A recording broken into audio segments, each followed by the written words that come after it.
ஒரு உணர்வுபூர்வமான திரைப்படத்தின் துவக்க விழாவுக்கு வந்ததில் பெருமகிழ்ச்சி அடைகிறேன். எங்களுக்கும் எதுவும் தெரியாதுன்னு சொல்லிட்டு போக முடியாது. எங்களுக்கு எல்லாம் தெரியும், இருந்தாலும் தெரியாதுன்னு சொல்லுவார் போல் டைரக்டரு. ஒரு வித்தியாசமான ஆள் தான். ஏதோ போட்டு கொஸ்டின் மார்க்கை போட்டு இது என்ன நடக்குதுன்னு தெரியாதுன்ற மாதிரியே ஒரு கதை. ஹீரோயினும் எனக்கு தெரியாது, ஹீரோவும் எனக்கு தெரியாது, கதையும் எனக்கு தெரியாது, தெரிஞ்சால் கண்டுபிடிச்சி சொல்லுங்கன்ற மாதிரி ஒரு ஒரு புதிய விதமான கண்ணோட்டத்தில் ஒரு திரைப்படத்தை, ஒரு உரிமையை மீட்டெடுக்கும் திரைப்படமா, உரிமையை மீட்டெடுக்கிற சண்டையை பற்றிய திரைப்படமா, அல்லது இப்போ என்ன நீட் என்ற ஒரு தேர்வின் மூலமாக இந்தியாவில் சந்தித்து கொண்டிருக்கிற நல்லது கெட்டது என்ன என்பதை பற்றி விவாதிக்கும் படமாகத்தான் இருக்க வேண்டும் என்பது எனது கணிப்பு. நீட்டு சில பேருக்கு நல்லது என்கிறார்கள், சில பேர் வேண்டாம் என்கிறார்கள். இது ஒரு மிகப்பெரிய சப்ஜெக்ட் தான். இது உச்ச நீதிமன்றமே நீட்டு விஷயத்தில் தலையிடக்கூடாது, அது சிஸ்டம் ஆஃப் எஜுகேஷன் அப்படின்னெல்லாம் சொல்லிடுச்சு. அது வேறு விஷயம். தம்பி என்ன சொல்ல போகிறாருன்னு எனக்கும் தெரியாது. அந்த நியாயத்தை எந்த இதுவும் எனக்கு தெரியாது. ஆனால் இந்த தம்பி ஏதோ சொல்ல போகிறாருன்றது மட்டும் தெரியுது. அவர் என்ன சொல்ல போகிறாருன்றதை சிறப்பாக சொல்ல எனது மனமார்ந்த வாழ்த்துக்களை நான் தெரிவித்துக் கொள்கிறேன். அதே மாதிரி ஒளிப்பதிவாளராகட்டும், நமது மலேசியாவிலிருந்து வந்திருக்கும் இசையமைப்பாளர் திரு இளவரசு அவர்கள், அவரை மலேசியாவிலிருந்து இங்கே வந்து இசையமைக்க அழைத்து வந்தது ஒரு நல்ல விஷயம். மலேசியா தமிழர்கள் இசையை நிறைய விரும்புவாங்க. நம்ம தமிழ் திரைப்பட இசையை மிக அதிகமாக நேசிக்கக்கூடிய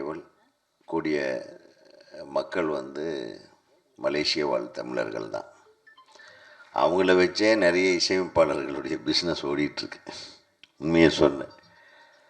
ஆக ஒரு படம் இங்கே சுமாராக ஹிட் ஆகிற பாட்டு கூட அங்கே ரொம்ப ரசித்து கேட்டு அதை பெரிய ஹிட் ஆக்கிடுவாங்க. ஆக அந்த மாதிரி மலேசியாவிலிருந்து ஒரு இசையமைப்பாளரை அழைத்து அவரை இங்கே தனது படத்துக்கு இசையமைக்க வைக்கிறார் என்றால் அது உண்மையிலுமே சூர்யா சுப்பிரமணியத்துக்கு எனது மனமார்ந்த வாழ்த்துக்களை தெரிவித்துக் கொள்கிறேன். இசையமைப்பாளருக்கும் எனது வாழ்த்துக்களை தெரிவித்துக் கொள்கிறேன். பெரியவர் ஐயா பூஜையை ரொம்ப சிம்பிளாக கச்சிதமாக அப்படியே ஒரே சுற்றி முடிச்சிட்டாரு. அவருக்கு என்னுடைய வணக்கத்தை தெரிவித்துக் கொள்கிறேன். நமது இயக்குனர் சங்க செயலாளராக போட்டியின்றி தேர்ந்தெடுக்கப்பட்ட எனது அன்பு சகோதரர் திரு பேரரசு அவர்களுக்கும்,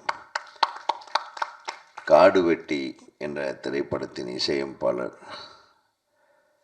அவர் அவருடைய பாட்டை அவருடைய பட இசை வெளியீட்டு விழாவில் நான் அவரை பார்த்தேன். ரொம்ப சிறப்பாக செஞ்சுருக்காங்க, வாழ்த்துக்கள்.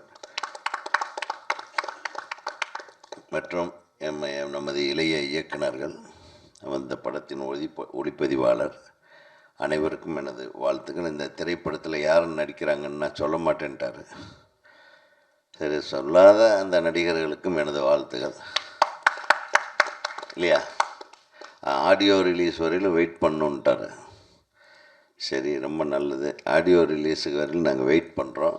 நீங்கள் ஒரு நல்ல பாடல்களை எல்லாம் கொடுத்து இந்த திரைப்படத்தை மிகச்சிறந்த முறையிலே இயக்கி, இது அரசாங்கத்துக்கு எதிரான கருத்துக்களை முன்வைத்து விடாமல், மத்திய அரசு என்ன சொல்கிறது, மாநில அரசில் அல்லது நீட்டை எதிர்க்கிறவர்கள் என்ன சொல்கிறார்கள் என்ற கருத்தை நீ பதிவு செய்தால் மட்டுமே போதுமானது.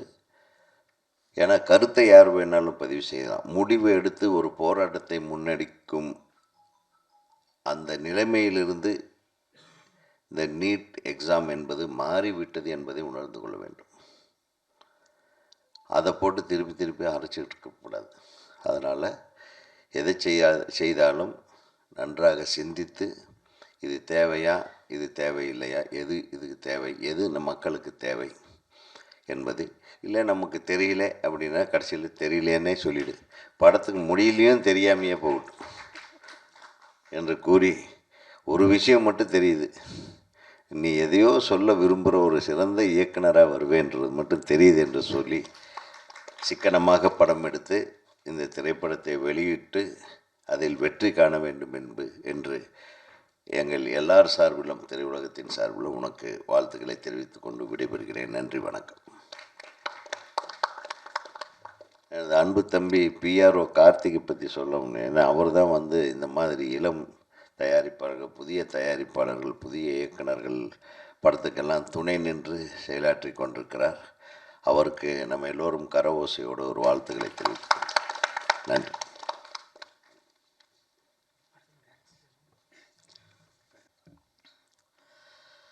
அனைவருக்கும் காலை வணக்கம். நியாயம் எதுவும் எங்களுக்கு தெரியாது பட டீமுக்கு, படத்தின் இயக்குனர், தயாரிப்பாளர் சூர்யா சுப்ரமணியம் அவர்களுக்கும் என்னுடைய வாழ்த்துக்கள்.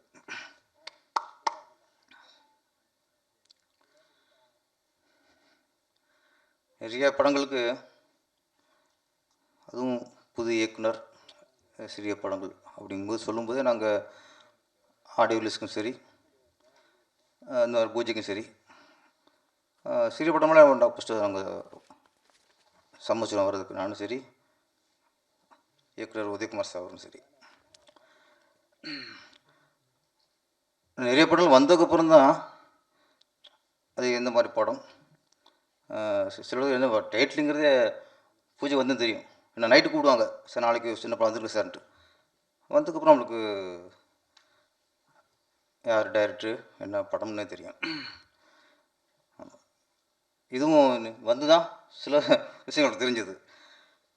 ஆனால் ஒன்று பொய் சொல்கிறாங்க. ஒன்று, இவங்க நியாயம் எதுவும் எனக்கு தெரியாதுன்னு டைட்டில் வச்சுட்டு அப்புறம் அதுக்கான கேப்ஷன் மாதிரி சுருக்கி நீட்டுன்னு வைக்கலை. நீட்டு தான் டைட்டில்.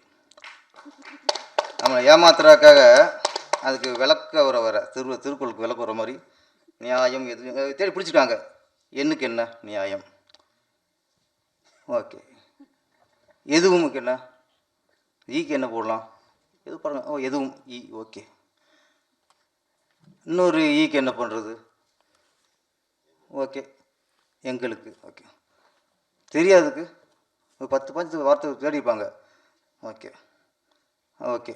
டீக்கு தெரியாது, நீட்டுன்னு வச்சு விட்டு நம்மளை ஏமாத்துறதுக்கு ஒரு டைட்டில். அது உங்களுக்கு தெரியாது, எங்களுக்கு தெரியாது. என்ன நீட்டு அப்படிங்கிறது ரொம்ப நாளாக ஒரு பிரச்சனை. ஒரு விஷயம் அப்படின்னா, நமக்கு நியாயமானது சமூகத்துக்கும் நியாயமாக இருக்கா. சிலது நமக்கு நியாயம் தெரியும், அது சமூகத்துக்கு நியாயம் இல்லாமல் தெரியும். சிலது நமக்கு அநியாயமாக இருக்கும், சமூகத்துக்கு நியாயமாக இருக்கும். ஏன்னா தனி மனிதரோட தாட்டு, ஏன்னா தனி மனிதரோட நம்முடைய பாதிப்பு, நம்முடைய நம்ம வாழ்ந்த சூழ்நிலை, இதை வச்சு நம்ம ஒரு இதை நியாயப்படுத்திக்குவோம். பொது சமூகத்தில் அது ஒரு நியாயமாக தெரியும். இந்த நீட்டும் அது ஒரு குழப்பமான ஒன்று தான். உதயகுமார் சார் ஒன்று சொன்னார். அவர் ஒரு சாதனையாளர், லெஜண்ட். அதனால் அவர் அனுபவரீதியாக ஒரு அறிவுரை மாதிரி சிரிப்பு சொல்லிக்கிறார். அதனால் இவர் மேலே உள்ள அக்கறை. நம்ம ஒரு வேகத்தில் ஆரம்பிச்சிடுவோம், நாளைக்கு அது பிரச்சனைக்குள்ளே ஆகிடக்கூடாது. ஏன்னா நீங்களே தயாரிப்பாளர், நீங்களே டைரக்டர், சில நல்ல விஷயம் நினச்சி பண்ணுறது கூட நாளைக்கு சிலது பிரச்சனை நிற்கும். சென்சார்னு ஒன்று இருக்குது. ஆமாம், அதுலேருந்து அது கடந்து வர மாதிரி பட முடியும். அவ்வளோ மேட்டும். நீங்கள் சென்சாரில் போய் நம்ம ஒரு வேகத்தில் போய் மாட்டிக்குவோம். சிலது எல்லாம் ரத்தம், இப்போ பார்த்தா தெரியல, துள்ளு ரத்தம். என்ன அந்த ஐரமீன் மாதிரி, ஐரமீன் உள்ட்டா போய் மாட்டிக்கும். அது 10 கட்டைம்பாங்க. அது போகும்போது தண்ணி ஓட்டத்து போகாது, அது எதிராக போய் விழுகிறனால தான் அந்த 10 கட்டை வச்சு அதை மைண்ட் வச்சு அந்த 10 கட்டைங்கிற மேட்டை வச்சு பிடிப்பாங்க. அது மாதிரி இள ரத்தம். உதயகுமார் சொன்னதான். நீங்கள் கருத்து எது வேணால் சொல்லலாம், மக்களுக்கு உங்களுக்கு சரியான கருத்துன்னு படுறத மக்களுக்கு கொண்டு சேர்க்கறதுக்கு பண்ணலாம். அது போய் இந்த சென்சார்ங்கிற இடத்துல போய் பிளாக் ஆகிடக்கூடாது. அது நீங்கள் அதை வச்சுட்டே நீ படம் பண்ணுங்க. நான் அது வந்து நீங்கள் என்னென்ன கருத்து சொல்லுங்கள், நீங்கள் தயாரிப்பாளருக்காக சொல்கிறேன். அதை கொஞ்சம் மைண்ட் வச்சுங்க. நல்ல ஒரு விஷயம் எடுத்திருக்காரு. அன்றைக்கி மருத்துவங்கிறது மிகப்பெரிய ஒரு விஷயம். இன்றைக்கி அதுவும் கல்வியும் மருத்துவமும் கலந்து தான் நீட். இன்றைக்கி சமூகத்தில் 2 விஷயம் தான் வேணும். இன்றைக்கி வந்து ஒரு நடுத்தர மக்கள் சம்பாதிக்கிற சம்பாத்தியம் மொத்தமே 2ல் தான் போகுது. இப்போ யாரும் சேமிக்க முடியாது. நடுத்தர வர்க்கத்தில் உள்ளவங்க சேமிக்க முடியாது. ஏன் சேமிக்க முடியாதுன்னா, ஒன்று பசங்க படிக்க வைக்கிறதுல போயிடுது, இல்லை யாருக்காவது இப்போது ஒரு நோய் வந்துட்டால் முடிஞ்சு.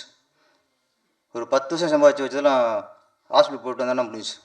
அந்த டெஸ்ட் இந்த டெஸ்ட் எடுத்து காலி பண்ணிடுறாங்க நம்மளை.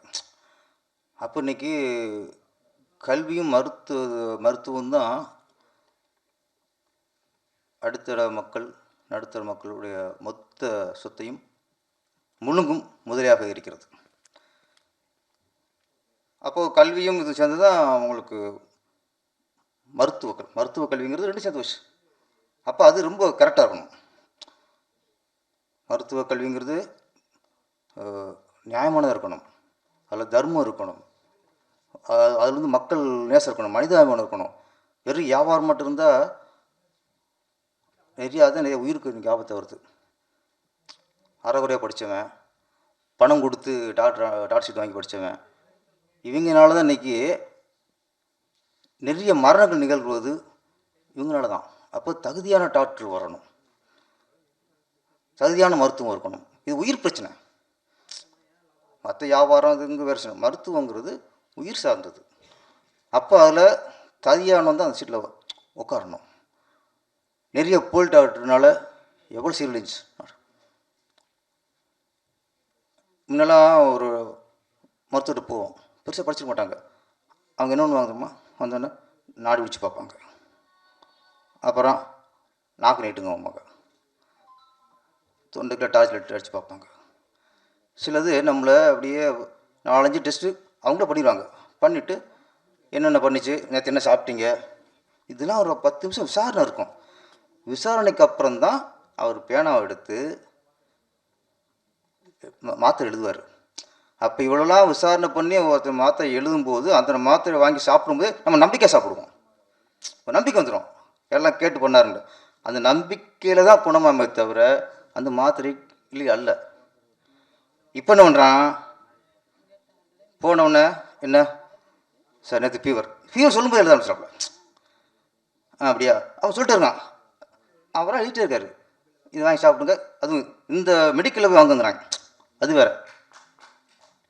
கீழே சைன் பண்ணி கீழே வந்து பத்மா மெடிக்கல் ஏதோ மெடிக்கல் சரி இங்கே வாங்க அடுத்த தெருவில் இருக்கிறோம். நம்ம நினைக்கிறோம் ஓகே இந்த மருந்து இங்கே தான் கிடைக்கும் போல இருக்குது, எல்லாருக்கும் மெடிக்கலும் கிடைக்கும், இவன் இங்கே கமிஷன் வச்சுக்கிறது. இப்போ நம்ம என்னடா சொல்லும் முன்னாடியே எழுத ஆரம்பிச்சிட்டாரு அப்படின்னு ஒரு டவுட் ஊற்றுல அந்த டாக்டர் நம்பிக்கலாம் போகுது. அப்போ அவன் எழுதி கொடுத்து மாத்திரை சரியாக இருந்தால் கூட சரியாக வராது. ஏன்னா டாக்டர் மேலே நம்மளுக்கு நம்பிக்கை வரலை. அப்போ டாக்டருங்கிறது மக்களுக்கு நம்பிக்கையானவனாக இருக்கணும், அவன் தகுதியானவனாக இருக்கணும். அப்போ மருத்துவங்கிறது மிகப்பெரிய விஷயம், உயிர் பிரச்சனை. நம்ம நம்பி நம்ம உயிரை வந்து நம்ம உடம்பை உயிரோட நம்பி ஒப்படைக்கிறோம். அப்படியாடி எப்படி இருக்கணும், அதுக்கு தகுதியான படிப்பு வேணும். இன்னொன்று பார்த்திங்கன்னா, நம்ம 10th ஃபெயில் ஆனதுக்கு நிறைய பேர் இறந்து கேள்விப்பட்டிருக்கோம். என்னடா 10th ஃபெயிலாக போயிட்டான். ஆண்கள் அதிகமாக இருக்குல்ல, லேடிஸ் நம்ம அதிகம் கேள்விப்படும். +2 ஃபெயிலாக போன சில பெண்கள் மாணவிகள் தற்கொலை பண்ணிக்கிறாங்க. எங்கேயாவது டிகிரியில் எனக்கு இத்தனை இது இருக்குது அரியர்ஸ் இருக்கு யாரும் தற்கொலை பண்ணியிருக்கானா? பண்ண மாட்டான். எம்பிபிஎஸ் படிச்சுட்டு அதில் தேர்வாக போய் யாராவது தற்கொலை பண்ணியிருக்காங்களா? IAS IPS. ஏன்னா அந்த டிகிரியில் முடிக்கும் அவங்களுக்கு மெச்சூரிட்டி ஏறும். அந்த தற்கொலை ஃபெயிலாக போனதுக்கெல்லாம் உயிரை வராது. எங்கே வரும்னா 10th +2 நீட்டுங்கிறது இந்த +2 பாட்டு தானே, அதுக்கப்புறம் போகிற தானே. அந்த ஏஜ். இப்போ ட்ரெயினில் சாங்கில் போட்டாங்க அனிதா, தமிழ்நாட்டை உழுக்குன ஒரு மரணம். இன்ன வரைக்கும் அது அந்த அனிதா சகோதரி அனிதா இருந்து எத்தனை வருஷம் ஆகிப்போச்சு. இன்றைக்கும் அந்த அந்த மரணத்தை தான் நம்ம வந்து பதிவாக போட்டுக்கிருக்கோம். எது நான் என்ன சொல்கிறேன்னா, மரணம் வந்து தீர்வாயிடுறது, ஒரு மரணம் தீர்வாயிடுறது. அப்போ நீட்டு வந்து அது இவ்வளோ இருக்குது அப்படின்னா, அந்த மாணவி வந்து தற்கொலை பண்ணாமல் அதை எதிர்த்து போராடிருக்கணும். அதுதான் வெற்றி அந்த பொண்ணுக்கு. இறப்புங்கிறது நம்ம வந்து இப்போவே நியாயம் இல்லை, இங்கே பேசிக்கிறபோது பின்னாடி வருது. அப்போ இறப்பு தீர்வாயிடாது. இன்றைக்கி அந்த பொண்ணு இறப்பை வந்து நம்ம ஒரு அனுதாபத்துக்குள்ளேயே தான் பண்ணியிருக்கோமே தவிர, அது ஒரு மூலதனம் வச்சு தான் நம்ம பேசியிருக்கோமே தவிர, அந்த குடும்பத்துக்கு அந்த இழப்பு ஈடாகுமா? நான் சொல்கிறேன், நான் இதுக்காகத்தான் இருக்கிறேன். இது ஒரு பதிவு. அந்த பொண்ணு பண்ணிட்டு இருந்திருந்தால் அது ஒரு வீரியமாக இருந்திருக்கும் சொல்கிறேன். அதனால் வெறும் இந்த தோல்வி தாங்காமல் இறந்து போகிறதுலாம் மிகப்பெரிய வேதனை. அந்த குடும்பத்துக்கு இது என்ன ஈடு செய்ய முடியாது. அதனால் மாணவ மாணவிகள் இந்த தேர்வில் தோல்வடைஞ்சதுக்கெல்லாம் மனம் உடையக்கூடாது. அதுக்கு போயெல்லாம் நம்ம தற்கொலை பண்ணிக்கூடாது. மிகப்பெரிய ஒரு கோழைத்தனம். அது இதுக்கு மேலே நடக்கக்கூடாது. இன்னொன்று, கவர்மெண்ட் இந்த மாதிரி ஒரு இறப்புக்கு வந்து கவர்மெண்ட் வந்து அதுக்கு ஒரு நிதி கொடுக்குறது, அதுக்கு இது பண்ணி ஊக்குவிக்கிற மாதிரிலாம் அது பண்ணும்போது என்னென்னா அது தப்புலாம் தெரியுது. அரசு வந்து அதுக்கு தவறுனது கண்டிக்கணும். முதல்வரோ மற்ற மந்திரிகளோ அதுக்கு ஒரு அறிக்கை விடணும், ஸ்பீச் கொடுங்க. அதுக்கு ஒரு ஸ்பீச் கொடுங்க. நம்ம எதுக்கோ கொடுக்குறோம். மாணவர்களுக்கெல்லாம் ஒரு ஒரு விழிப்புணர்வு. தேர்வில் தோல்விங்கிறது வாழ்க்கையில் தோற்றதா இல்லை. வாழ்க்கை வெற்றடைஞ்ச எத்தனையோ பேர் படிப்பு தோற்றவங்க தான், படிக்காதவங்க தான். எத்தனை உதாரணம். காமராஜர் உதாரணம், இந்த நாட்டை ஆண்டிருக்காரு. இதெல்லாம் பொறுப்பில் உள்ளவங்க, பதவியில் உள்ளவங்க இதைத்தாங்க பேசணும். நான் அதை ஒழிச்சிருவேன், இதை ஒழிச்சிருவேன், அவனத்துக்கு உள்ளே வச்சுருவேன், இவனத்துக்கு உள்ளே வச்சுருவேன், இது அவனுக்கு தேவை. அப்போ அனிதா மாதிரி இந்த மனமுடைந்தவர்களுக்கு தெம்பு கொடுக்க வேண்டியது, அவங்களுக்கு தைரியம் கொடுக்க வேண்டியது கவர்மெண்ட் பொறுப்பு. நீங்கள் எங்கே இருந்தாலும் போய்ட்டு இப்போ 10 லட்சம் அறிவிச்சிருக்கீங்க, அது அறிவிக்காமல் கொடுங்க நீங்கள் ஃபஸ்ட்டு. அப்போ 10 லட்சம் ஈடாகுமா அந்த குடும்பத்துக்கு? எங்களுக்கு தேவை, நம்ம நாட்டு மாணவனுக்கு தேவை தைரியம். அந்த தைரியத்தை இந்த அரசாங்கமும் மந்திரிகளும் கொடுங்க முதல்ல. இந்த பணம்லாம் அதுக்கப்புறம் விஷயம். அது வந்து அதுக்கு ஒன்றதுக்கு யூஸ் ஆகுது. ஃபஸ்ட்டு 10 லட்சம் என்ன சார் 10 லட்சம்? அந்த பொண்ணுக்கு மதிப்பு என்ன ஆகும்? வேண்டாம். சூர்யா சுப்பிரமணியம் அவர் ஏதோ ஒரு பாதிப்பு, அவருக்கு ஒரு நியாயம் இருக்கும். எங்களுக்கு நியாயம் எதுவும் தெரியாதுன்னு டைட்டில் வச்சா கூட அவருக்கு ஒரு நியாயம் இருக்கும். அதனால் இந்த படத்தில் ஒரு நியாயமான கருத்தை, எங்களுக்கு நியாயம் எதுவும் தெரியாதுன்ட்டு அப்படி போயிடக்கூடாது. தெரியும் உங்களுக்கு, ஆனால் படத்தில் அவங்க கருத்தில் ஒரு நியாயம் இருக்கணும். அந்த நியாயம் கண்டிப்பாக ஜெயிக்கணும். நீங்கள் புது ஒரு சமூகத்துக்கான விஷயங்களை நீங்கள் சொல்லணும். இந்த படம் மிகப்பெரிய வெற்றி அடைய வேண்டும். இந்த ஒரு வெற்றியின் மூலமாக ஒரு புது இயக்குனர், புது மியூசிக் டைரக்டர், கேமராமேன், நிறைய டெக்னீஷியன்கள்லாம் இருக்காங்க. ஒரு படம் வெற்றி அடைஞ்சாலே நிறைய டெக்னீஷியனுக்கு ஒரு வாழ்வு கிடைக்கும், ஒரு தொழிலில் பெரிய வெற்றி கிடைக்கும். இந்த படம் வெற்றி அடைய என்னுடைய மனமார்ந்த வாழ்த்துக்கள். நன்றி, வணக்கம். பாண்டிச்சேரியில் 9 வயசு சிறுமி. நம்ம என்ன இது மனசில் மிகப்பெரிய அதிர்ச்சியாக இருக்கும், பெரிய காயமாக இருக்கும். இதில் அந்த செய்தியை கேட்டோன்னே மனசு உறைஞ்சி போகுது. என்ன அது கொஞ்ச நாளில் இதை கடந்து போகும்போது அடுத்து இன்னொன்று நிகழும். அதை நடிச்சிட்டு பண்ண இப்படி பண்ணிட்டாங்களேன்ட்டு. சட்டம் சரியாக இருக்கணுங்க. நீங்கள் மற்ற கொள்ளை அடிக்கிறான், அதை அடிக்கிறான், போதைப் பொருள் விற்கிறான், இது இது வந்து அடுத்து இதுக்கு என்ன தண்டனை, கடும் தண்டனை வேணுங்கிற அடுத்த விஷயம். ஆனால் பலாத்காரம், ஒரு பொண்ணை ஒருத்தன் பலாத்காரம் பண்ணான்னா அவனுக்கு சிறை தண்டனை இருக்கக்கூடாதுங்க, மரண தண்டனை தான் இருக்கணும். நீங்கள் உடனே அவனுக்கு அந்த நேரத்தில் மரண தண்டனை கொடுத்து அது எல்லா டிவிலையும் அதை டெலிகாஸ்ட் பண்ணாதான் இந்த மாதிரி என்ன உள்ளவங்களுக்கு அது அழியும். நம்ம சொல்லிட்டே இருக்கோம். நான் சொல்லி இது ஒன்றும் பிட்பாக்கெட் கேஸா, அது இல்லை கடைபுத்தி திருடின கேஸா தண்டனை கொடுக்குறதுக்கு? எவன் திருந்துறான்? வருஷம் எத்தனை நடந்துட்டு தானே இருக்குது. அது காரணம் நான் சொல்கிறேன், அதுக்கு காரணம் நம்ம சட்டத்தில் அதுக்கு சரியான தண்டனை இல்லைங்கிறது தான் தொடர்ந்து இந்த பாலியல் பலாத்காரம். 9 வயசு சிறுமியை ஒருத்தன் கற்பழித்து கட்டி கொண்டிருக்கானா? ஏன் கொள்கிறான்? இப்போ சொல்கிறேன், அவனை பிடிப்பாங்க, விசாரிப்பாங்க, இவனுக்கு 6 மாதம் 1 வருஷம் சிறை தண்டனைமாங்க, அவன் உள்ளே போவான். அதோடு நம்ம மறந்துடுவோம். 1 வருஷம் உள்ளே போவேன், எத்தனை மாதத்தில் வெளியே வரான் அவங்களுக்கு தெரியாது. அவன் வெளியூர் தெரியுமா அவனுக்கு? அவன் உள்ளே எப்படி இருக்கான்னு தெரியுமா அவனுக்கு? இதை விட வசதியாக உள்ளே இருப்பான் சார். வெளியே இருக்கிறத விட இந்த மாதிரி கற்பழிக்குள்ள உள்ளே வருவான், இதோட வசதியாக இருக்கா சார் உள்ள?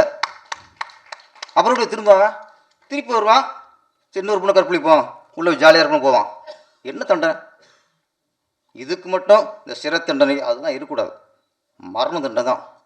வெட்டுங்கிறேன், வெட்டி சுட்டுக் கொள்ளுங்க நடு ரோட்டில் வச்சு. அப்போ அந்த மீடியாக்கில் ஒரு எல்லா மீடியாவுக்கும் போவோம், எல்லா மீடியாவுக்கு முன்னாடி அவனை ஒரு சுட்டு கொடுங்க சார், 2 தடவை அந்த மாதிரி தண்டனை கொடுங்க. ஒரு பயலுக்கு இந்த மாதிரி எண்ணம் வராது. ஒரு பொண்ணை பார்த்து கை வைக்கும்போது அந்த வீடியோ ஞாபகத்துக்கு வரும், நடுவில் சுட்டு கொண்டாங்கன்ட்டு. தயவுசெய்து மற்ற எல்லா இது கூட நீங்கள் 1 வருஷம் 2 வருஷம் ஆயிரத்தி தண்டனை கொடுத்துங்க. அதுவும் இந்த மாதிரி 9 வயசு சிறுமியை கொண்டிருக்கானா மனுஷன் இல்லை. சிறைங்கிறது ஒரு குற்றம் செய்த மனுஷனுக்கு தான், மிருகத்துக்கு இல்லை. மிருகத்தை அடிச்சு வெறி நாயை அடிச்சு கொள்ளணும் சார். ஃபஸ்ட் நன்றி, வணக்கம். இருக்கும் அனைவருக்கும் இணைய காலை வணக்கத்தை தெரிவித்துக் கொள்கிறேன். இப்போ என்னன்னா, உதயகுமார் சார் பேசுனாங்க, திருப்பி பேரரசு சார் பேசும்போது நிறையா விஷயங்கள் பேசினார், நீட்டு பற்றி, டாக்டர்களை பற்றி. நியாயம் எதுவும் எங்களுக்கு தெரியாதுன்ற மாதிரி, நான் ஒரு டாக்டர்ன்றது அவருக்கு தெரியாது, உங்கள் யாருக்குமே தெரியாது. அதே மேட்ரு பரவாயில்ல, சில இடங்களில் உண்மையை தான் சொன்னார். அதனால் சில இடங்களில் வெளிச்சம் போட்டு காட்டணும். அப்போ தான் வந்து போலி டாக்டர்கள், தரமில்லாத டாக்டர்கள்லாம் இருக்கிறது வந்து வெட்ட வெளிச்சத்துக்கு வரும். அது மாதிரி எங்களை மாதிரி புது ஆட்கள் பேசுகிறத விட ஒரு பப்ளிக் ஃபிகர் பேரரசு சார் மாதிரி, உதயகுமார் சார் மாதிரி, ராஜன் சார் மாதிரி இவங்க பேசும்போது வந்து உண்மை நிலவர வழியில் தெரிய வரும். கடைசியாக ஒரு கருத்து சொல்லி முடித்தார். அந்த கருத்து ஆக்சுவலாக அந்த படத்துக்கு கூட யூஸ் ஆகலாம், அப்படி ஒரு சம்பவம் இருந்துருந்துச்சுன்னா. ஏன்னா அவன் அந்த மிருகங்களுக்கு தண்டனை கிடைக்காது, கூடாது, மிருகங்களுக்கு தண்டனை என்பது சிறைவாசம் கிடையாது அப்படின்னு அழுத்தமாக பதிவு செஞ்சுருக்காரு. உண்மையிலே நான் வரவேற்கிறேன் இந்த கருத்துக்கு. அடுத்து இந்த படம் நண்பர், என்னுடைய நண்பர், நீண்டகால நண்பர், என்னுடைய படத்துலேயும் வந்து கேமரா ஒர்க்கு பண்ணியிருந்தார் கல்யாண சுந்தரம். அவர் பத்திரிகை கொண்டு வந்து கொடுத்தாரு, சார் இன்விடேஷன், நீங்கள் 7th வந்துடணும் சார் அப்படின்னு. சரின்னு வாங்கி பார்த்தோன்னே இவர் நியாயம் எதுவும் எங்களுக்கு தெரியாதுன்னு சொல்லித்தான் பத்திரிகை தமிழில் தான் கொடுத்தாரு. மேலே டாக்டர் சிம்பல் போட்டுருந்துச்சு, இந்த பக்கம் ஒரு கோபமான பார்வை பார்த்துட்டு ஒரு திரிசூலத்தோட ஒரு ஃபோட்டோ போட்டுருந்துச்சு. ரைட்டு, நீட்டு தானா அப்படின்னேன். சொன்னோன்னே எப்படி கண்டுபிடிச்சிங்கன்னாரு. நாங்கள் டாக்டராக இருந்தாலே வந்து நீட்டு ஒழிக்கணுன்றக்காக போராடி பார்த்தோம், சத்தியமாக முடியல. இப்போ நம்ம உதயகுமார் சார் சொன்ன மாதிரி வந்து இது மத்திய அரசாங்கம், உச்சநீதிமன்றம் இதுகளே கைவிட்டுருச்சு. இனிமேல் நம்ம எடுத்து திருப்பி பழசவே போட்டு குழப்பணும். நிச்சயம் அதுக்கு ஒரு எண்டு இருக்கும், அது எப்போன்னு தெரியாது, எப்போன்னு எங்களுக்கு தெரியாது. இந்த படத்தில் மாதிரி அந்த ஒரு நல்ல கருத்தை சொல்கிறேங்க. நீட்டான டைட்டில் வச்சுருக்காங்க, இது நீட்டான கதையாக இருக்கணும். அதே மாதிரி இந்த கதையை வந்து இப்படி ஒரு கதையை இன்றைக்கி சினிமா சூழலில் வந்து இப்படி ஒரு கதையை எடுக்கணும் அப்படின்னு முழு முயற்சி செஞ்ச தயாரிப்பாளர், இயக்குனர் சூர்யா சுப்பிரமணியம் அவர்களுக்கும், மலேசியாவிலிருந்து வந்திருக்கக்கூடிய வந்து இசையமைக்கக்கூடிய நம்ம இளவரசு சார் அவர்களுக்கும், அதுக்கப்புறம் வந்து மேடைகள் வீட்டிற்கும் தலைவர்களுக்கும், இதை வாழ்த்தணும்னாலே, சின்ன படங்களை வாழ்த்தணும்னாலே முதல்ல இவங்க 3 பேருமே இருப்பாங்க. உதயகுமார் சார், பேரரசு சார், ராஜன் சார். ஏன்னா அவங்களுக்கு வந்து சின்ன பசங்களை வளர்த்து விடுவோம், நம்ம எவ்வளோ பெரிய ஜாம்பவானான மாதிரி அவன் ஒரு நாள் வளர்ந்து வரட்டுமேன்ற ஒரு நல்ல எண்ணத்தில் நல்ல நோக்கத்தில் வந்து வர்றாங்க. அந்த மனசு ரொம்ப பெரிய மனசு. அது எவ்வளோ பெரிய மனசுன்னு எங்களுக்கு தெரியாது. ரைட்டா?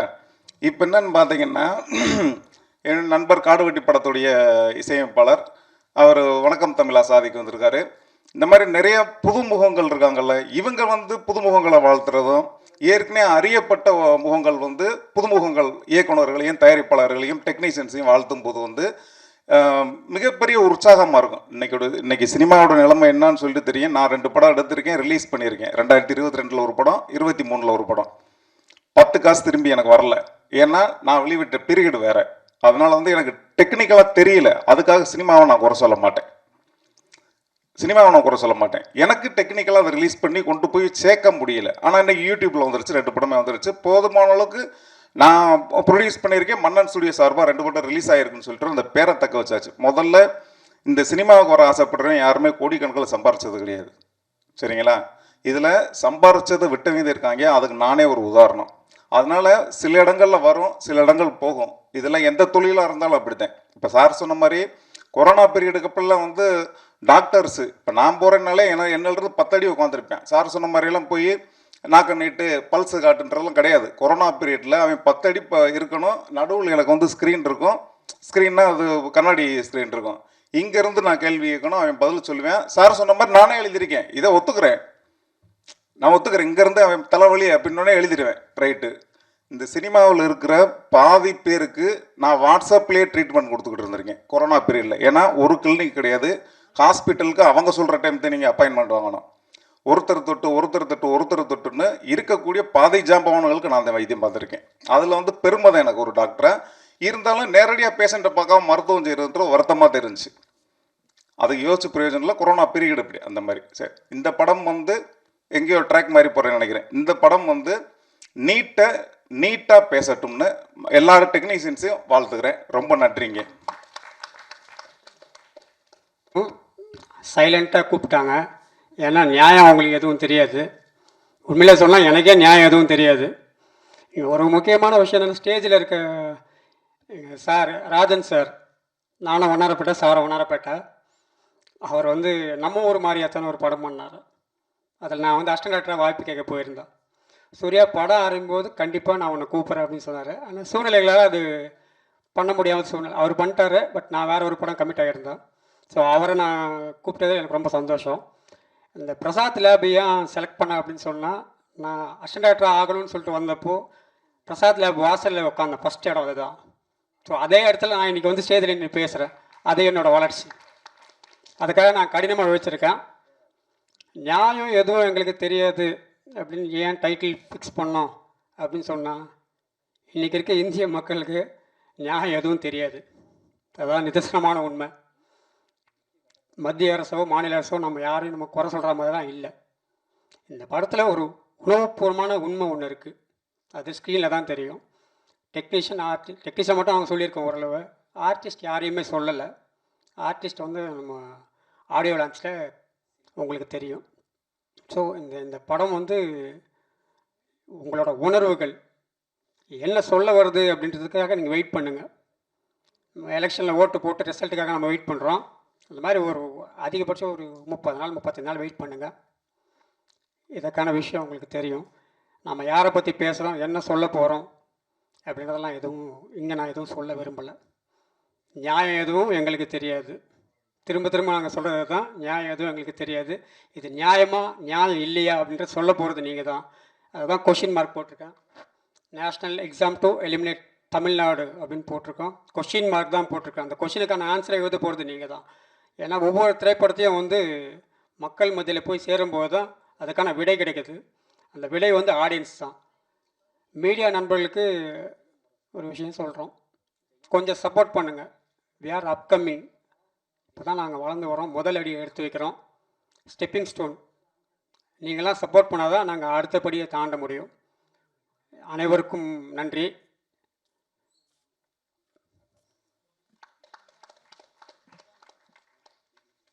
வந்திருக்கும் டைரக்டர் பேரரசு சார் அவர்களுக்கும் ராஜன் சார் அவர்களுக்கும் என்னுடைய வணக்கத்தை தெரிவித்துக் கொள்கிறேன்.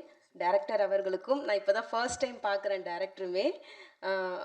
கேமராமேன் சார் அவர்களுக்கும் என்னுடைய வணக்கத்தை தெரிவித்துக் கொள்கிறேன். மேடையில் இருக்கக்கூடிய எல்லா பெரியவர்களுக்கும் என்னுடைய வணக்கம். வந்திருக்கக்கூடிய யூடியூப் நண்பர்கள் அனைவருக்கும் என்னுடைய வணக்கத்தை தெரிவித்துக் கொள்கிறேன். எனக்கும் படத்தை பற்றி பெருசாக தெரியாது. இங்கே வந்து பார்த்ததுக்கு அப்புறம் தான் நீட்டுக்கு எதிராக இந்த படம் இருக்கோங்கிறது நான் தெரிஞ்சுக்கிட்டேன். நீட்னு சொன்னதும் மியூசிக் டைரக்டர் சொன்ன மாதிரி, சாதிக் சார் சொன்ன மாதிரி, அனிதா தான் நம்ம மைண்ட்குள்ளே உடனே வர ஒரு நேமாக இருக்குது, இன்னமும் இருந்துகிட்ருக்கு. இதுக்கு மேலே நம்ம வந்து நீட்டை எதிர்த்து கட்டாயம் இந்த படம் பேசுங்கிறத நான் நம்புகிறேன். படம் வந்ததுக்கப்புறம் எல்லாரும் நம்புவீங்கன்றத நான் நினைக்கிறேன். நன்றி.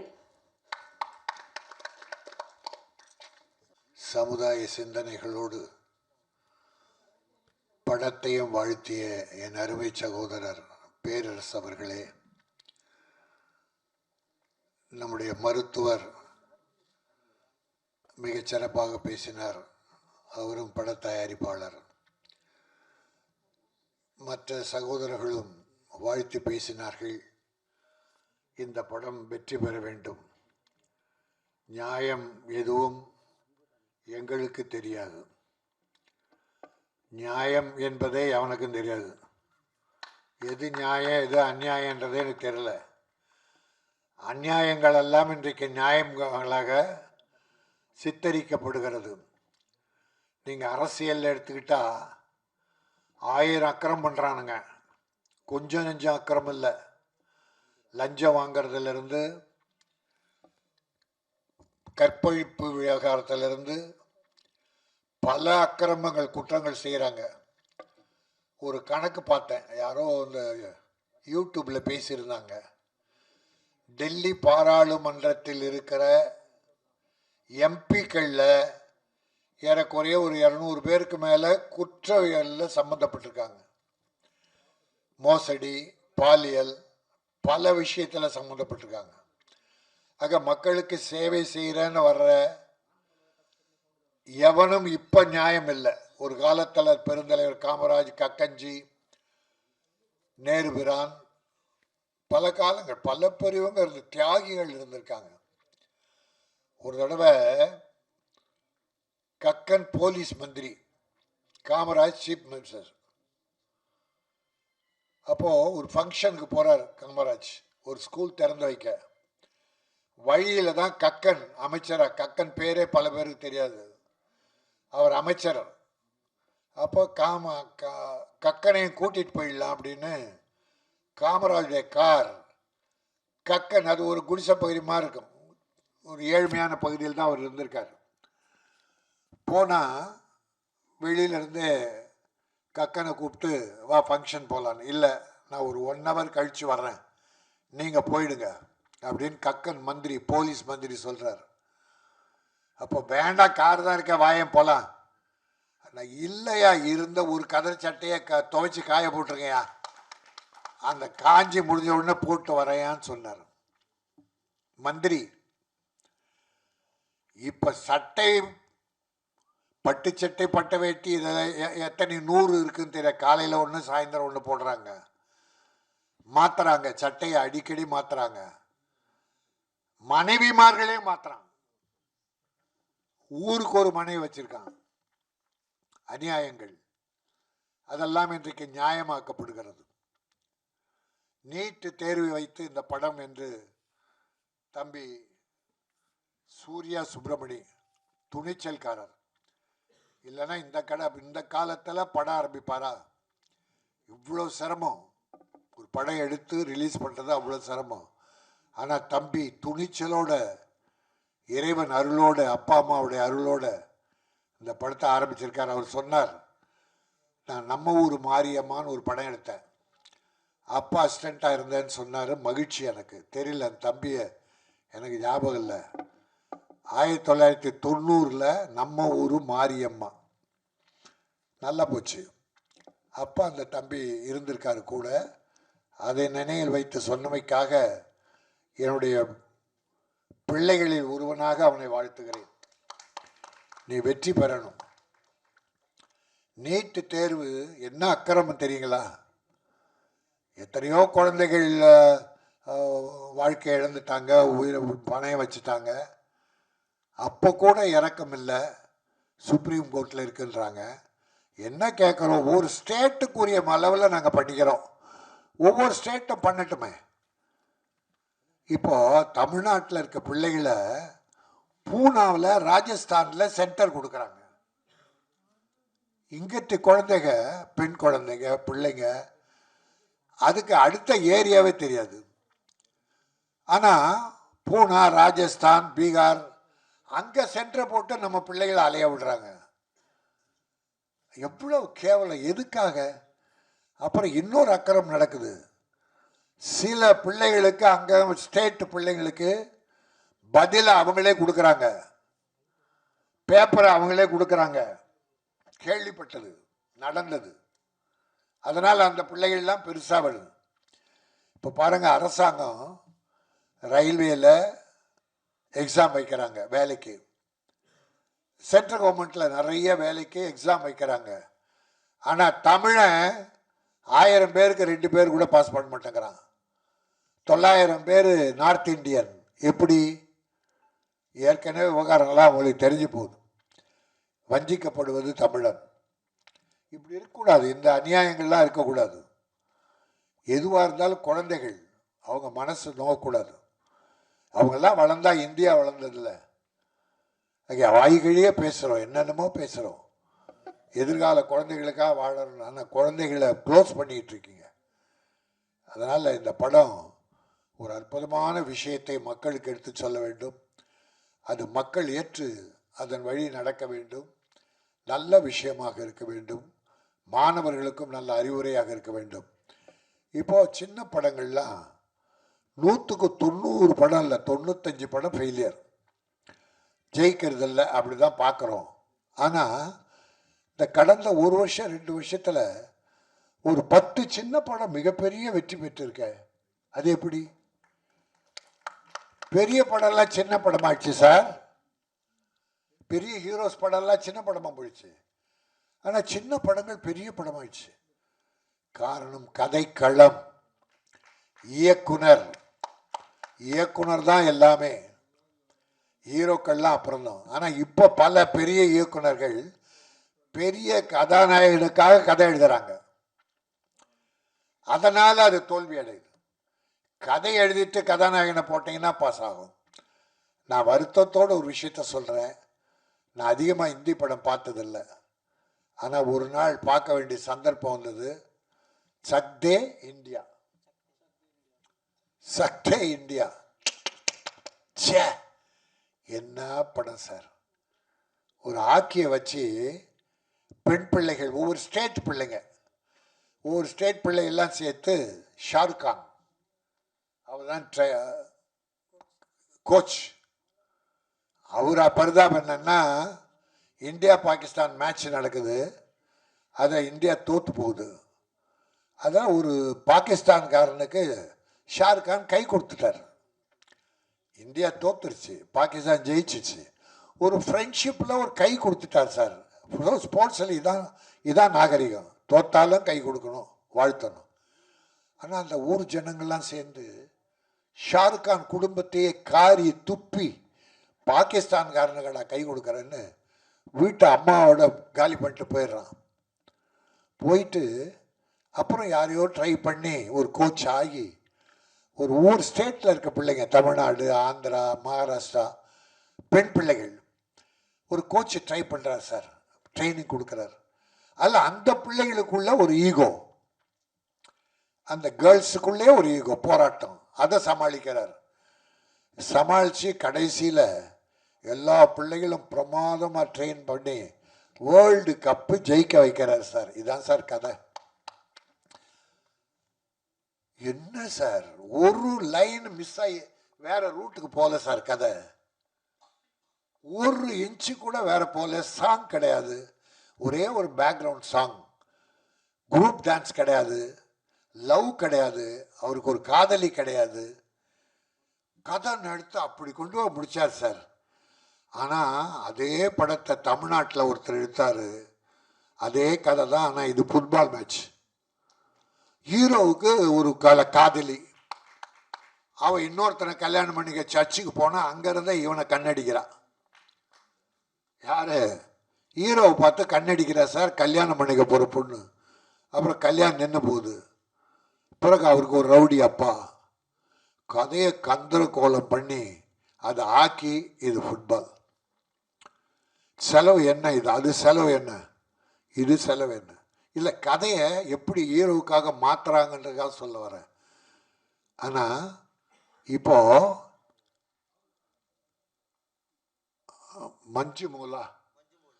மஞ்சுமோல் பாய்ஸ் கேள்விப்பட்டிருப்பீங்க, கேரளா படம். ஒரு ஊரில் கிராமத்தில், மஞ்சுமோல் கிராமத்தில் இருந்து 10 பசங்க கொடைக்கானல் வந்து சுற்றுலா வர்றாங்க. ஒரு பையன் தவறி விழுந்துறான் சார், அவனை காப்பாற்றணும். இதுதான் சார் கதை. சார் உலகத்தில் எல்லாம் ஏற்றுக்கிட்டான் சார். இன்றைக்கி தமிழ்நாட்டில் ஓஹோன்னு ஓடிக்கிட்டு இருக்கு, எல்லா மொழியிலையும் ஓஹோன்னு ஓடிக்கிட்டு இருக்கு. சின்ன படம் சார். கேரளாவில் இயற்கையாக எடுக்கிறாங்க சார், ரொம்ப இயற்கையாக படத்தை எடுக்கிறாங்க. கதாநாயகனுக்காக எந்த மம்முட்டி இருக்கட்டும், மோகன்லால் இருக்கட்டும், எந்த செலவும் எக்ஸ்ட்ரா செலவு பண்ணுறதில்ல சார். தேவையான விஷயத்த சிம்பிளாக சிக்கனமாக பண்ணுறாங்க. ஜெயிக்குது, கதை ஜெயிக்குது. அதனால் டைரக்டருக்கு சுதந்திரம் கொடுத்துடணும், அதில் யாரும் தலையிடக்கூடாது. அதே போல் அங்கே தானா, இங்கே ஒரு ரஞ்சித்துன்னு ஒரு டைரக்டர், அவர் சக்ஸஸ் பண்ணி பேர் எடுத்துட்டார். ஆனால் இப்போ அவர் என்ன பண்ணுறாரு, அவருடைய அசிஸ்டண்ட் டைரக்டர்களுக்கு ஒவ்வொரு படம் கொடுக்குறார். பரியேறும் பெருமாள் சிம்பிள், எக்ஸ்ட்ரா எதுவுமே இல்லை, குரூப் டான்ஸ் இல்லை, லவ் சாங் இல்லை, பிரமாதமாக போச்சு. இப்போ நான் ஒரு படம் பார்த்தேன், பேரரசு, என்னது, பொம்மை நாயகி, ஓடிடியில். தியேட்டர் வந்ததா இல்லையான்னு தெரில, பட் ஓடிடியில் பிரமாதங்க. அதில் அந்த யோகி பாபு தாங்க ஹீரோ, மீதியெல்லாம் கிராமத்து ஜனங்க. புதுசாக 2-3 நடிகர் இருப்பாங்க, மற்றெல்லாம் கிராமம். புது நடிகர்கள், எல்லாரும் புது நடிகர்கள். சக்ஸஸ்ஃபுல்லாக பார்க்க அப்படி இருக்கு. ஒரு ஏழை விட்டு பொண்ணை ஒருத்தன் பலாத்காரம் பண்ணிடுறான். அதை கோர்ட்டில் எப்படி அது ஏழைக்கு நியாயம் கிடைக்கல, பிறகு ஒரு வக்கீல் வாதாடி அப்படி நியாயம் பெறார். பிரமாதமாக பண்ணியிருக்கு சார். இன்னொன்று ரஞ்சித், ப்ளூ ஸ்டார்னு ஒரு படம் பார்த்தேன், கிரிக்கெட். ரஞ்சித், நீ வாழ்க, தமிழின் பெருமையை உலகம் கொண்டு போகிறாய். அவர் தான் சார்பட்டான்னு ஒரு இயற்கையாக பாக்ஸிங் எடுத்தார், பிரமாதம். அவர் பண்ணல, அதெல்லாம் கதையை செலக்ட் பண்ணி அசிஸ்டண்ட்டை விட்டு டைரக்ட் பண்ண வச்சு சக்ஸஸ் பண்ணி கொடுக்குறார். அப்படிப்பட்ட பெரிய வளர்ந்துட்ட டைரக்டருங்க அப்படி பண்ணணும். இளைஞர்களை ஊக்குவித்து வளர வைக்கணும், நல்ல படங்கள் பண்ணணும். போல் நான் நியாயங்கள் எதுவும் எனக்கு தெரியாதுன்றதுக்கு நான் ஒரு 5 நாள் ஜெயிலில் இருந்தேன். இந்த திருட்டு விசிடி எடுத்து போராடி ஹேராம் வச்சிங்களேன், அதில் தான் பர்மா பசார். ஜெயிலில் இருந்தப்போ ஒவ்வொரு குற்றவாளிகளை விசாரித்தேன் சார். தவறே பண்ணாத பல பேர் ஜெயிலில் இருக்காங்க. அவங்க ஜாமீன் எடுத்து வெளியே வர காசு இல்லாத ஏழைகள். ஆனால் அந்த தவறை பண்ணவன் பணக்காரன். போலீஸே செட் பண்ணி பணக்காரனை தப்பிக்க விட்டு அந்த ஏழை ஜெயிலில் போட்டாங்க. அவனால் ஜாமீன் கூட எடுக்க முடியவில்லை. பல வருஷம் உள்ளே இருந்தாங்க. அப்படி பலரை சந்தித்தேன். குற்றம் செய்யாதவர்களெல்லாம், நியாயவான்களெல்லாம் அநியாயவான்களாக உள்ள போட்ட உண்டு. கற்பழிப்புக்கு என் அருமை சகோதரர் பேரரசு சுட்டு தள்ளணுன்னாரு. சட்டம் என்ன சட்டம்? அங்கே ஒரு மல்யுத்த வீரர் கூட ஒரு மல்யுத்த வீராங்கனை எதுவும் தொட்டு தப்பு பண்ணிட்டாருன்னு இன்ன வரைக்கும் அது ஒன்றும் சக்ஸஸ் ஆகலை. அந்த பொண்ணும் பதக்கத்தெல்லாம் தூக்கி போட்டுருச்சு.